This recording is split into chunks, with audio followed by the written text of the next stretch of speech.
Q&A questions for Robin. Wow. Yes.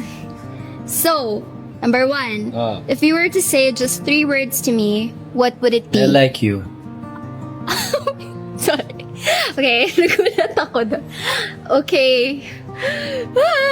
Number 2. Choose one. A snowy Christmas or a dry Christmas? A snowy Christmas kasi never ko pa na-try yun. Me too. Ako din. Number 3. If we swap personalities for a day, what's the first thing you'd think I'd do? What's the first thing? What's the first thing?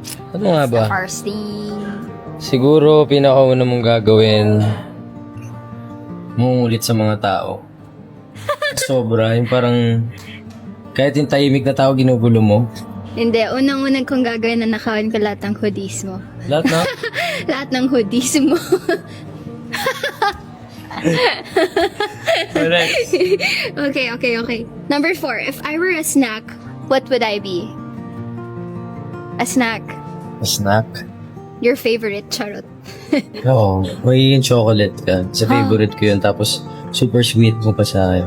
Aww. Oh, number 5 na. What was the most meaningful Christmas gift you've given anyone? What?